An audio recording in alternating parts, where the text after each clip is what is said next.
Cukai kembali dinaikkan. Seperti biasa, sudah pasti mengundang pro dan kontra. Ini soal cukai rokok ya. Sebagian berteriak atas nama petani. Yang lain bersikukuh atas nama kesehatan masyarakat. Urusan tentang tembakau memang pasti memantik perhatian. Terlebih lagi, tembakau memang berkait dengan kepentingan banyak orang. Ada petani tembakau, pengusaha rokok, dan tentu saja para penikmat rokok. Kita tidak bisa menutup mata dan abai pada dampak kesehatannya. Tapi juga harus sadar betapa besar dampak ekonomi industri rokok, mulai dari buruh pabrik, pedagang asongan, pekerja, hingga pengusaha rokok. Urusan kesehatan tentu harus menjadi yang utama. Berbagai penyakit muncul akibat rokok dan akhirnya terpaksa berobat dengan ditanggung oleh negara.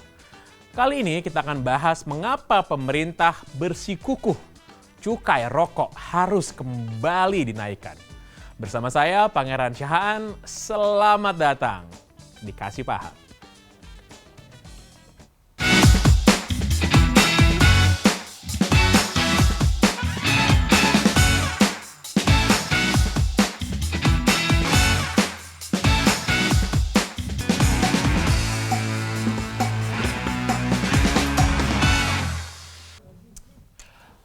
Halo para pemirsa BTV, selamat datang di Kasih Paham. Nama saya Pangeran Syahaan, kita akan membahas isu terhangat pada sepanjang pekan ini di Republik Indonesia. Dan rasanya kalau kita bicara soal isu di negara kita ini, yang paling banyak membelah perhatian, membelah opini juga adalah kalau kita bicara soal rokok. Dan kita ketahui bahwa tahun ini, bulan lalu misalnya Presiden Jokowi mengumumkan kenaikan tarif cukai hasil tembakau pada tahun 2023 dan 2024. Baru saja di pekan yang lalu kurang lebih, pemerintah menerbitkan peraturan Kementerian Keuangan yang mengatur kenaikan tarif cukai hasil tembakau untuk 2 tahun ke depan. Kita akan membahas panjang lebar, kita mendengar pendapat opini dari kedua belah sisi pendapat yang saya rasa akan berseberangan.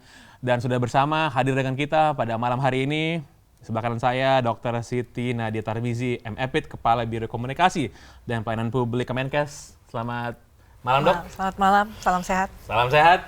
Dan juga bergabung bersama dengan kita melalui sambungan online via Zoom, Bapak Nirwala Dwi Herianto, Direktur Komunikasi dan Bimbingan Pengguna Jasa Bea Cukai, Direktorat Jenderal Bea Cukai. Selamat malam, Bapak Nirwala Dwi Herianto. Selamat malam, Mas Pangi. Selamat malam, Bu Nadia. Selamat malam. Langsung aja, saya bahas langsung nih Pak, saya nanya ke Bapak Nirwala dulu nih. Sebenarnya kalau kita ngomong soal penerimaan negara via cukai rokok ini, seberapa besar sebenarnya kita dapatkan sekarang dan akan bertambah seberapa besar setelah kenaikan cukai rokok di tahun depan, Pak?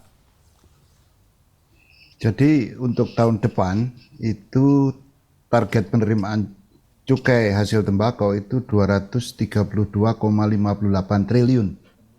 Ya, naik sekitar 11% itu dari tahun sebelumnya. Itu. Jadi tadi kalau dikatakan bahwa terpaksa harus menaikkan, memang harus menaikkan. Karena sebetulnya ngitung penerimaan cukai itu rumusnya gampang sekali. Penerimaan cukai sama dengan tarif dikalikan produksi rokok. Sementara penerimaan cukai itu ditargetkan melalui APBN dan tiap tahun selalu naik. Di sisi lain, ya, untuk kepentingan kesehatan, produksi rokok harus turun. Sebagai gambaran, ya, 5 tahun terakhir itu penerimaan cukai itu selalu naik sebesar 12,2%. Ini artinya kontribusi penerimaan cukai rokok, ya, cukai hasil tembakau itu sebesar rata-rata 12,2% dari penerimaan pajak. Sementara produksi tiap tahunnya selama 5 tahun terakhir itu minus 2,9% produksinya. Sehingga mau nggak mau, karena di satu sisi penerimaan cukai harus naik sesuai target APBN, kemudian di sisi lain produksi rokok harus turun dari tiap tahunnya. Sehingga mau nggak mau tarif rokok harus naik. Jadi rata-rata selama 5 tahun terakhir itu sekitar kenaikannya adalah rata-rata sekitar 11,8%. Demikian Mas Mangi. Ya, siap. Terima kasih. Pak, saya mau ke Dr. Siti Nadia dulu. Dok, kalau misalnya nih rokok dan juga beberapa barang lain dianggap harus dikenai cukai karena merugikan kesehatan dan pada akhirnya anggaran juga dibebankan kepada negara gitu ya untuk pengobatan ini. Terus kenapa masih harus dijual rokoknya? Iya, jadi memang kalau kita lihat ya benchmark ke negara-negara lain kan memang mengubah suatu perilaku itu tidak mudah ya. Betul. Kemudian ada sisi-sisi lain yang tentunya menjadi pertimbangan ya. Nah, tapi yang harus kita lihat bahwa memang dampak rokok ini kan luar biasa ya, karena memang bukan saat ini terjadinya penyakit itu akan muncul, tapi kemudian di kemudian hari, yang artinya kalau kita berbicara dari sisi produktivitas itu akan mengurangi produktivitas usia seseorang karena dampak rokok.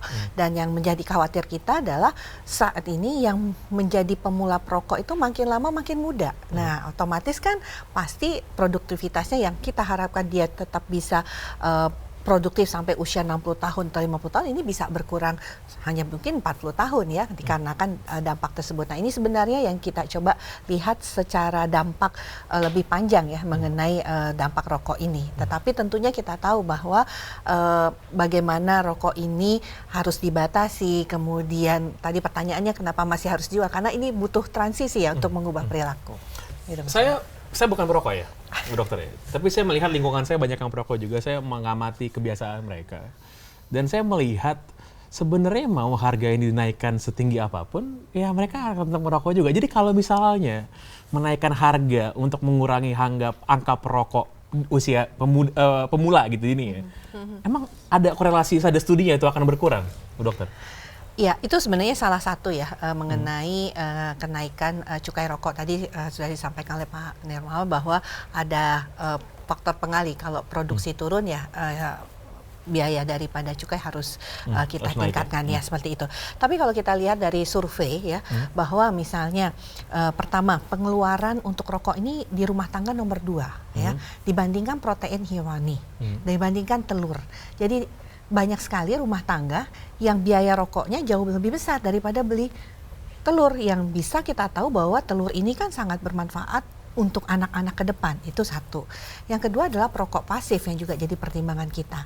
Nah, jadi ini hal-hal yang tentunya kita kan artinya merokok ini bukan hanya permasalahan si perokok sendiri, tapi juga nanti akan berdampak kepada anak-anak. Dan kita tahu kita punya challenge salah satu stunting, di mana stunting ini adalah kurang gizi yang kronik ya, yang berlangsung secara lama ya, terus menerus.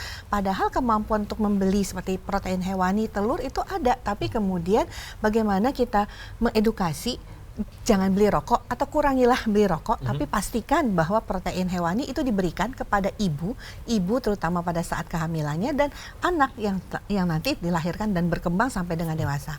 Nah, pembatasan lain selain kenaikan cukai rokok, kita juga berharap bahwa seperti iklan rokok ataupun kita tahu ya di rokok itu ada gambar-gambar informasi kesehatan. Betul. Ya. Nah, di banyak negara itu di kemasan rokok itu sudah mencapai 80%, sementara kita masih 40%. Nah, ini yang artinya tidak mudah juga mengedukasi masyarakat, memberikan pemahaman tentang kesehatan, tapi kita harus lakukan hal itu. Itu bagian dari pendidikan itu ya.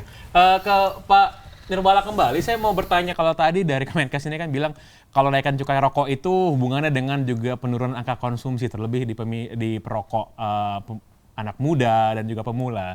Tapi kalau urusannya dengan penerimaan cukai sendiri, Pak. Sebenarnya nih, bagi kepentingannya biaya cukai ini yang penting cukainya naik atau ada hubungannya juga dengan angka perokoknya turun, Pak?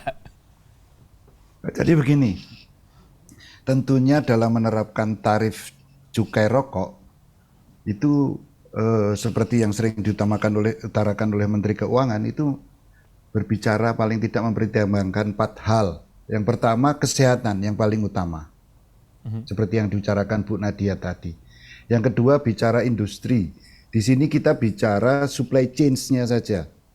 Ya, mulai dari petani, terus tenaga kerja yang bekerja langsung maupun tidak langsung di industrinya. Kemudian juga bicara masalah penerimaan negara tadi, dan yang terakhir juga bicara masalah peredaran rokok ilegal. Yeah. Ini yang penting. Jadi kombinasi dari atau resultan dari 4 tadi itulah yang menentukan besaran tarif cukai. Tentunya kita berdasarkan perhitungan itu memang kalau bicara masalah hanya memikirkan masalah penerimaan, justru tarif cukai nggak seperti yang